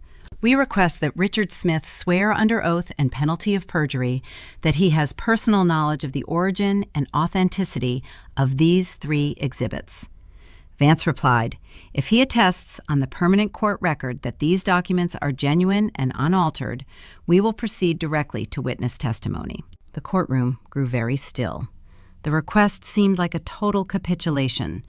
Vance was essentially asking my father to promise the documents were real, without presenting a single counter-argument. Judge Sterling looked at my father. Mr. Smith, are you willing to affirm the authenticity of the submitted exhibits under oath? Richard stood up. He looked at Vance, then at me. A distinct, smug smirk formed at the corner of his mouth. He believed we had surrendered. He believed my lawyer recognized the impossibility of defeating a signed clinical record and was simply going through the motions to satisfy his retainer fee. Richard thought the cargo was secured and the runway was clear. I swear under penalty of perjury that those documents are genuine and accurate representations of my daughter's medical and legal situation, Richard stated, his voice ringing with false sincerity. "Thank you, Mr. Smith," Vance said, offering a polite nod. He turned back to face the judicial bench. "Your Honor, since the petitioner has sworn to the validity of the medical evaluation, we would like to call our first witness to the stand to discuss that specific intervention." The judge checked his schedule. "You may call your witness, Mr. Vance." Vance turned toward the heavy oak doors at the back of the courtroom. The bailiff stepped forward and pushed the doors open. "We call Julian Evans to the stand," Vance announced. The smirk vanished from Richard's face, replaced by a sudden, stark pallor. Jessica snapped her head up, staring at the back of the room. The trap had been set. The bait was swallowed, and the structural integrity of their deception was about to face a catastrophic stress test. The heavy oak doors swung inward. The man who had stood in my living room wearing a beige cardigan and holding a silver clipboard walked slowly down the center aisle of the courtroom. Today he wore an ill-fitting gray suit. His confident, professional contractor demeanor was entirely absent. He looked like a man walking toward a steep cliff edge with a heavy weight strapped to his back. The expedited subpoena Harrison Vance had served him late yesterday evening had clearly shattered his composure. He took his place in the wooden witness box located directly to the right of the judicial bench. The clerk administered the oath. He swore to tell the truth, his voice lacking any resonance. Vance walked to the podium and adjusted his notes. He did not possess the smooth, theatrical delivery of my parents' attorney. Vance moved like a demolition expert, preparing to dismantle a compromised building. He was precise, methodical, and unyielding. "Please state your full name for the record," Vance began. Julian Thomas Evans, the witness, replied, shifting his weight. "Mr. Evans, you are listed as the attending medical professional on Exhibit A, the emergency intake form submitted by the petitioners. Is that correct?" Evans looked toward the petitioner table. Richard glared at him, a silent warning pulsing across the room. Evans swallowed hard and turned his attention back to Vance. "Yes, I signed the initial authorization form." "And what exactly is your professional medical title, Mr. Evans?" Vance asked, his tone mild, inquiring. "Are you a psychiatrist? A licensed clinical psychologist? A medical doctor specializing in addiction medicine?" Evans gripped the edge of the wooden railing. "Your Honor, I must invoke client-patient confidentiality. The details of my practice and my specific interactions with the respondent are protected under federal health privacy laws. I cannot disclose medical information without violating HIPAA regulations." It was a standard defensive maneuver. He hoped the shield of medical privacy would shut down the line of questioning, allowing him to maintain the illusion of his credentials without offering definitive proof. Vance did not miss a beat. He turned away from the podium and looked directly at me. I stood up from my chair. "Your Honor," I stated, my voice projecting clearly across the quiet room, "I formally and comprehensively waive all rights to medical privacy regarding any interactions with Mr. Julian Evans. I authorize full disclosure on the public record." Judge Sterling nodded, looking down at the witness box. "The privacy shield is removed, Mr. Evans. You will answer counsel's question regarding your professional credentials." The squeak of the wooden chair echoed loudly as Evans shifted his weight again. The trap was closing, and he realized he was the one caught inside it. "I am an alternative wellness facilitator," Evans mumbled. "I operate a holistic life coaching consultancy." "Let us clarify that for the record," Vance said, stepping closer to the witness box.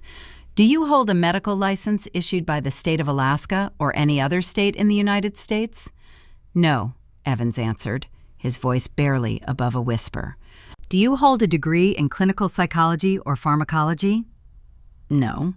"So when you stood in my client's living room, presented a medical intake form to secure her involuntary commitment to a psychiatric facility, and introduced yourself as Dr. Evans, you were operating without any legal or medical authority. Is that accurate?" Evans wiped his forehead. His face was glistening under the harsh courtroom lights. "I was hired as an intervention specialist. My clients, the Smith family, informed me that a severe crisis was underway. They asked me to facilitate the transport." Vance pulled a single sheet of paper from his file and walked it over to the witness box. "Let us discuss the nature of your hiring, Mr. Evans." I am handing you a certified bank ledger pulled during our expedited discovery process. This ledger documents a wire transfer initiated 4 weeks ago from a checking account owned by Richard Smith.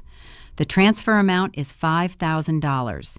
The destination account belongs to your holistic consultancy firm. Can you verify this transaction? Evans stared at the paper.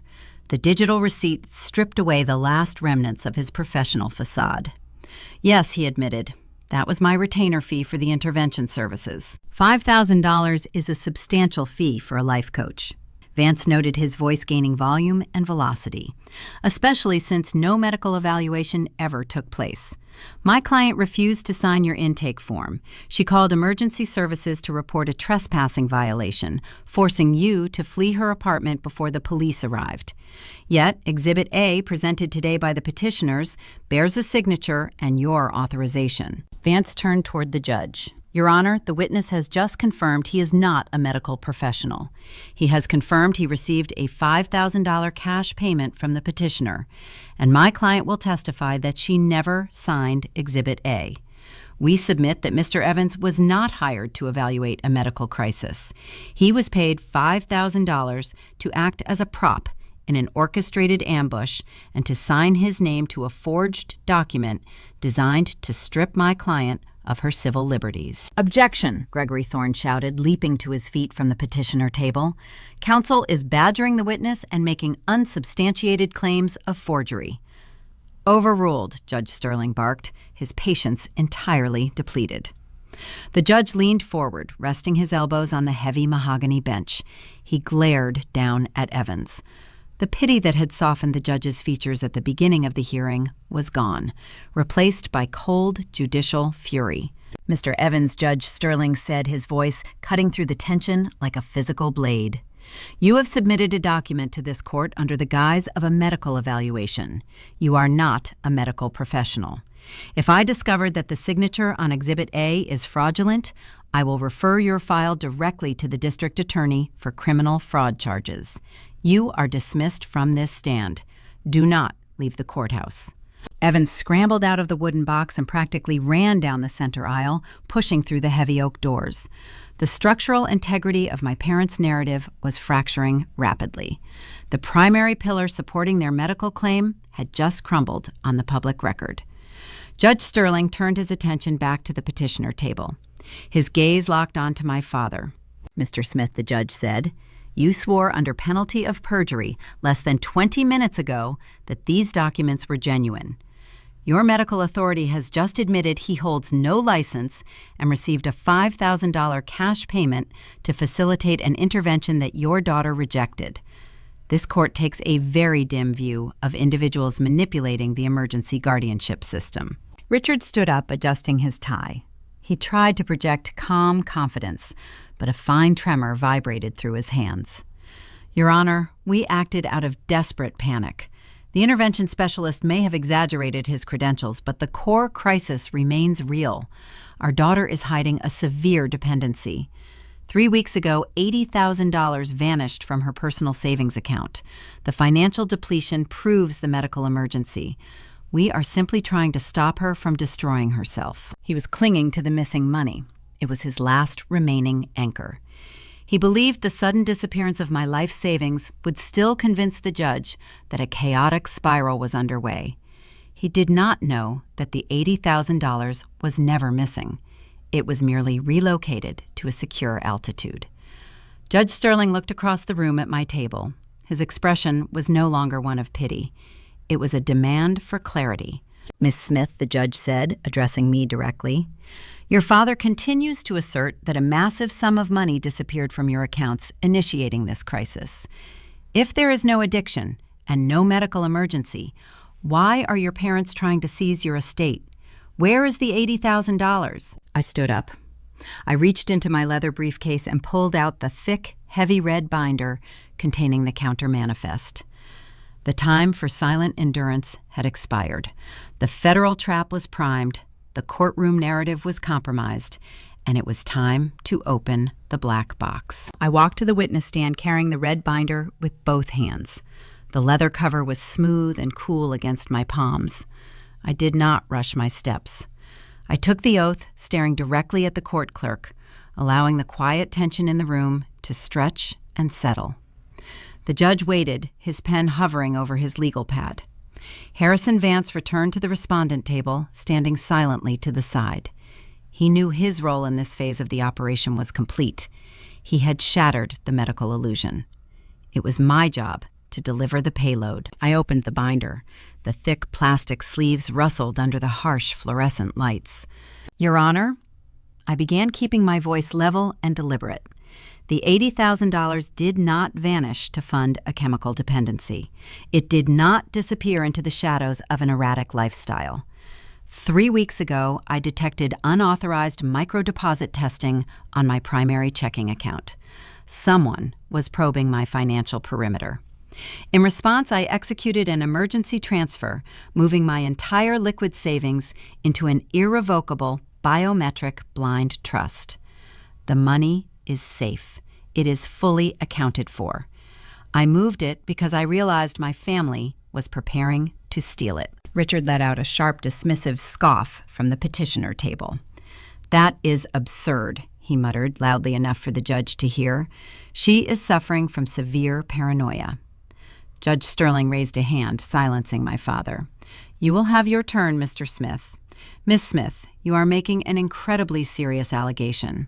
Why would your parents attempt to steal your savings?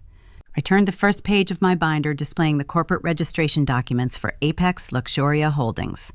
I am a logistics coordinator, Your Honor. My profession requires me to track the movement of valuable cargo from the point of origin to the final destination. I apply the same methodology to financial architecture. I looked across the aisle at my sister. Jessica sat perfectly still, her hands clenched in her lap. The confident, grieving sibling routine was beginning to crack, revealing the terrified fraudster hiding underneath. She had built her entire identity around the Seattle boutique. She loved the social media adoration and the luxury lifestyle, but she lacked the operational competence to sustain it. My parents funded her early ventures, but when her business model failed, she required a massive influx of capital to maintain the illusion.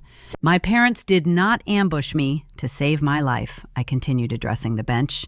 They ambushed me because my sister Jessica is operating a fraudulent commercial entity in Seattle, Washington. Gregory Thorne jumped to his feet, his polished demeanor replaced by frantic agitation. Objection, Your Honor. The respondent is introducing wild, defamatory accusations against her sibling that hold no relevance to this medical guardianship hearing. Overruled, Judge Sterling snapped. The petitioner introduced the missing $80,000 as proof of a medical crisis. The respondent is answering the question regarding the location and purpose of those funds. Proceed, Miss Smith. I flipped to the second section of the binder, holding up a document printed with precise digital timestamps. For the past 2 years, Jessica has been securing high-interest commercial inventory loans to fund her boutique. However, she is not the registered guarantor on those loans. Using legacy custodial loopholes originating from my college banking profiles, my father supplied Jessica with my Social Security number and my pristine credit history. Apex Luxuria Holdings is legally registered to me. Brenda gasped, pressing her tissue against her mouth. Richard stared straight ahead, his jaw locked tight. They knew I had discovered the home equity line of credit, but they assumed the Seattle corporate structure remained hidden behind the state registry firewall. They did not expect me to bring the federal manifest into a municipal courtroom. I presented the financial flowcharts Elliot Cole had compiled. The cargo manifest of this fraud scheme is remarkably straightforward, Your Honor, I explained, tracing the lines of data with my index finger. Jessica secures capital using my stolen identity. Instead of purchasing retail inventory, she routes the borrowed funds into offshore vendor accounts under the guise of importing European goods. These vendors do not exist. She is washing the capital and keeping the profit. I paused, letting the silence amplify the magnitude of the crime. But a ghost ship cannot sail forever. 9 months ago, the Internal Revenue Service detected the discrepancies. They filed a massive federal tax lien against the boutique for unpaid payroll and corporate taxes. Because my name anchors the business, I am the target of that federal investigation. Judge Sterling leaned back in his leather chair, removing his reading glasses. The bureaucratic fatigue was entirely gone. He was looking at a meticulously documented case of federal wire fraud and identity theft, operating inside his family courtroom. The strategy was brutally simple, Your Honor, I continued, closing the first section of the binder. If the IRS initiates criminal charges, Jessica faces federal prison. To stop the investigation, they needed an immediate cash injection to satisfy the lien. My parents initiated a $150,000 home equity draw against my condominium last week. But they needed a legal mechanism to finalize the transfer. I pointed toward the forged power of attorney resting on the clerk's desk. That is why they hired a disgraced life coach to stage a fake medical intervention. They needed this court to declare me mentally incompetent. Once you sign the temporary medical hold, they would activate the forged power of attorney, drain the equity from my property, and route the cash to Seattle to pay off the IRS. When the federal agents eventually arrived, they would present my fake medical records and claim I orchestrated the entire fraud scheme to fund my addiction. They planned to offer me as a human sacrifice to the federal government to keep Jessica out of a prison cell. The courtroom exploded. Jessica leaped up from her chair, scraping violently against the linoleum floor. The serene, composed facade shattered completely. Her face was flushed, her eyes wild with panic. "She is lying," Jessica screamed, pointing a trembling finger at the witness stand. "She is a paranoid addict making things up to ruin my life. Do not listen to her. She is crazy. She has always been jealous of my success. She is trying to destroy our family." Her outburst was shrill and uncontrolled. She sounded exactly like the unstable, erratic individual they had tried to portray me as. "Sit down, Miss Smith," Judge Sterling bellowed, striking his gavel against the wooden sounding block. The sharp crack echoed like a gunshot. The bailiff stepped immediately toward the petitioner table, resting his hand on his utility belt. Jessica shrank back into her chair, covering her face with her hands. Brenda was sobbing openly now, no longer performing for an audience. Her tears were genuine, fueled by the sudden, terrifying realization that the walls were closing in. Richard placed a hand on Jessica's arm, but he did not look at her. He was staring at the red binder in my hands, his mind racing, frantically searching for a structural vulnerability in my defense. He thought he found one. Richard stood up, ignoring his attorney. "Your Honor, my daughter is spinning an elaborate conspiracy theory based on downloaded spreadsheets. Anyone can print a flow chart. Where is the physical proof? She claims we forged the power of attorney and the clinical transcripts, but those documents bear her signature and the seal of a registered state notary. She claims we stole her identity to open a business in Seattle, but she offers nothing but circumstantial, digital theories. This court requires certified evidence, not paranoid delusions." He was challenging the integrity of the data. He believed that because digital forensics can be complex and difficult to verify in a rapid municipal hearing, he could cast enough doubt to secure the temporary hold. He thought the metadata was a weak link. He still did not understand that I had mapped the exact coordinates of his digital fingerprints. I looked at my father. The final remnants of the man who raised me dissolved into the sterile air of the courtroom. He was no longer family. He was just a hostile threat vector that required immediate neutralization. I turned to the third section of the red binder. The payoff was loaded. The target was locked. It was time to show them exactly how deeply I had audited their deception. The echo of the judge's gavel faded, leaving a thick, ringing silence in the courtroom. Jessica sat slumped in her chair, breathing in shallow, ragged gasps. The bailiff remained positioned directly behind her, serving as a physical reminder that her theatrics held no power in this jurisdiction. Richard remained standing, his posture defiant, his hands gripping the edge of the petitioner table. He was banking everything on the assumption that digital evidence was too abstract for a municipal family court judge to process during an emergency hearing. He believed his physical, forged documents carried more weight than my network logs. I looked down at the third section of the red binder. I pulled a clear plastic sleeve from the rings and held up a densely printed document. The petitioner demands physical proof I stated addressing the bench. He claims the digital forensics are merely circumstantial theories. But the modern financial system does not operate on theory, Your Honor. It operates on verifiable metadata. Every action leaves a permanent, unalterable coordinate. I turn the document toward the judge. This is the certified server access log from my personal home network router spanning the past 90 days. 3 weeks ago, an unauthorized device attempted to spoof my local network credentials utilizing a virtual private network. The intrusion occurred on a Tuesday afternoon during my scheduled shift at the logistics hangar. My router is configured to reject unrecognized media access control addresses.